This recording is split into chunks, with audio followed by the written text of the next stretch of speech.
নিজের বউকে যদি তারের মতো সোজা করতে চান তাহলে এই তিনটি কাজ করতে কখনো ভুলবেন না। অনেক দাপটে ব্যক্তির সাথে আমার দেখা হয়েছে জীবনে, তেনারা বলেন যে হুজুর পুরা এলাকা আমার কথা শোনে কিন্তু আমার বউ আমার কথা শোনে না। গত 4-5 দিন আগে বাংলাদেশের এক ইন্সপেক্টর আমাকে কল দিছে। তো তিনি আমাকে কল দিয়ে বলছে, হুজুর আমি একটা থানার ইন্সপেক্টর, আপনি প্লিজ আমার কলটা কাটবেন না, আপনার সাথে আমার একটু কথা আছে। কথার শুরুতে তিনি বলছেন যে হুজুর আমার কথায় গোটা থানা ওঠে এবং বসে, বাট আমার স্ত্রী আমার কথা শোনে না, আমি কি করতে পারি? তো এই সেম সমস্যা শুধুমাত্র তার নয়, আপনি দেখবেন যে স্ত্রীর মধ্যে 3টা ভুল জিনিস আছে এবং যেই স্বামী এই 3টা বিষয় খেয়াল রাখতে পারে না, সে যত বড় দাপটে ব্যক্তি হোক, টাকা পয়সা সম্পদ, তার কাছে যদি সব কিছুর অভাব না থাকে, সে যদি ব্যক্তি জীবনে অনেক বড় কিছু হয়, তার স্ত্রীকে সে কখনো সোজা করতে পারবে না বা তার স্ত্রী কখনো তার কথা শুনবে না। প্রথম নম্বর, আপনার স্ত্রীকে যদি আপনি সোজা রাখতে চান, আপনি যদি চান যে আপনার স্ত্রী আপনার বাধ্য হোক এবং আপনার কথা শুনুক, তাহলে সর্বপ্রথম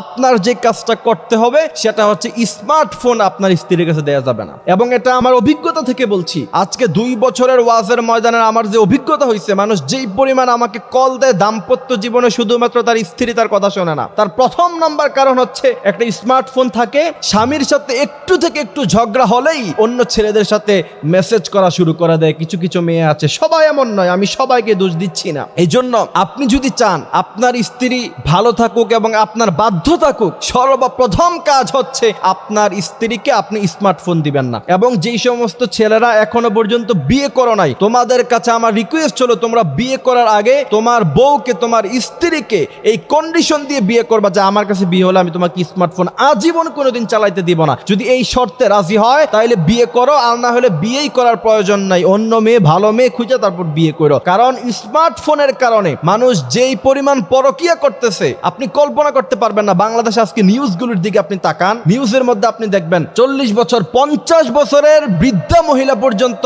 20-25 বছরের ছেলেদের সাথে পরকীয়া লিপ্ত হয়ে যাচ্ছে। সুতরাং আপনার স্ত্রীকে যদি ভালো রাখতে চান, প্রথম নাম্বার কাজ সেটা হচ্ছে অবশ্যই স্মার্টফোন তাকে দেয়া যাবে না। দ্বিতীয় নাম্বার কাজ হচ্ছে তাকে কখনো একা একা শপিং মলে দেওয়া যাবে না। আপনাকে আমি বলতে চাই, আপনি বিজনেসের কাজে হোক, ব্যবসার কাজে হোক অথবা চাকরির কাজে হোক, আপনি যেই পরিমাণ সময় ব্যয় করেন তার থেকে কিছু সময় অবশ্যই আপনার স্ত্রীর জন্য আপনাকে রাখতেই হবে, যদি আপনার স্ত্রীকে আপনি ভালো রাখতে চান। এখন আপনি সারা মাস চাকরি নিয়ে ব্যস্ত, সারা মাস ব্যবসা নিয়ে ব্যস্ত, স্ত্রীর হক আদায় করলেন না, এটা খুব স্বাভাবিকতার কথা যে আপনার স্ত্রী পরকিয়া করবে বা আপনার বাধ্য হবে না, আপনার কথা সে শুনবে না, এটা খুব স্বাভাবিক কথা। আপনি আপনার স্ত্রীকে যথেষ্ট পরিমাণ সময় অবশ্যই দিতে হবে। আর বর্তমান সময়ের মেয়েরা তো একটু বেশি চালাক, স্বামীর কাছে একটু বেশি সময় চায়, বেশি সময় চাইলে বেশি সময় দেন, তাও আপনার স্ত্রীকে নিজের করে রাখেন, আপনার স্ত্রী যেন অন্য কারো না হয়ে যায়। এই জন্য দ্বিতীয় নাম্বার কাজ হচ্ছে কখনো শপিং মলে গেলে অথবা বাজার হাটে গেলে নিজে তাকে নিয়ে যাবেন, একা একা কখনো ছাড়বেন না। এবং রাসূল করিম সাল্লাল্লাহু আলাইহি সাল্লামের স্পষ্টভাবে হাদিস শরীফের মধ্যখানে নিষেধ আছে,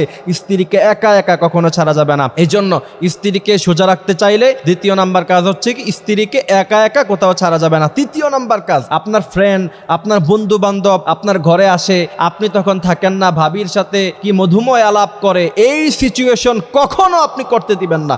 1বার 2বার 3বার, তৃতীয়বার এটা নর্মালাইজেশন হয়ে যায়, তখন দেখা যায় আপনারই বন্ধুর সাথে আপনার স্ত্রী পরকীয়া করতেছে, আপনি নিজেও জানেন না। এবং একটা জিনিস মনে রাখবেন, একজন স্ত্রীর কাছে যখন দ্বিতীয় অপশন থাকে, যখন তার কাছে এই অপশনটা থাকবে যে আপনার কাছ থেকে সে চলে গেলে আরেকটি জায়গায় তার ঠাঁই হবে, আরেকটি জায়গায় সে যাইতে পারবে, যে যেতে পারবে কি পারবে না অথবা অন্য কোনো লোক তাকে গ্রহণ করবে কি করবে না, ওইটুকু চিন্তা সে করবে না। তার কাছে যদি ওইরকম কোনো রাস্তা থাকে, ওই সময় সে আপনাকে কখনোই মূল্যায়ন করবে না বা আপনার কথার গুরুত্ব সে দিবে না। একজন স্ত্রী যখন জানবে যে আমার স্বামী ছাড়া আমার যাওয়ার কোথাও ঠাঁই নাই, সে যখন এইটা জানবে তখন সে আপনার সব কথা মানবে এবং সে সহজ থাকবে, সোজা থাকবে। কিন্তু তার কাছে যখন হাজারো অপশন থাকবে, আপনি যখন তাকে নর্মালাইজেশন করে দিলেন, সবার সাথে মিশতে সুযোগ দিয়ে দিলেন, তখন সে আপনার কাছে, সে যখন চিন্তা করবে যে আমার স্বামীর কাছে আমি না থাকলে আমি অন্য কারো কাছে চলে যাব, সেই রাস্তা আমার কাছে আছে, তখনই একজন স্ত্রী ঘাড়তারামি করে আর আপনাদের সাথে খারাপ ব্যবহার করে। এই জন্য প্রিয় ভাইয়েরা আমার, বিষয়গুলি বাস্তব অভিজ্ঞতা থেকে বলছি, যদি বিশ্বাস না হয়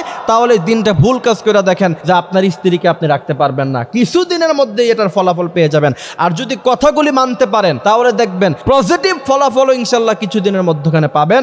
আল্লাহ সুবহানাহু ওয়া তাআলা স্বামী স্ত্রীর মধ্যখানে যে মহব্বত, আন খালাকাকুম মিন আনফুসিকুম আজওয়াজা, এবং স্বামী স্ত্রীর মহব্বত আল্লাহ সুবহানাহু ওয়া তাআলার পক্ষ থেকে আসে, সেই মহব্বত যেন আল্লাহ পাক বৃদ্ধি করে দেয়।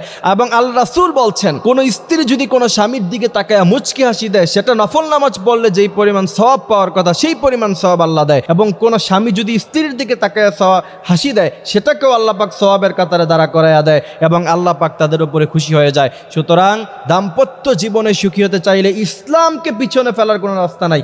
ইসলাম মেনে তারপরে আপনাকে দাম্পত্য জীবনে সুখী হতে হবে। আল্লাহ পাক আমাদেরকে এই কথাগুলি বোঝার, মানার তৌফিক দান করুক। আমিন।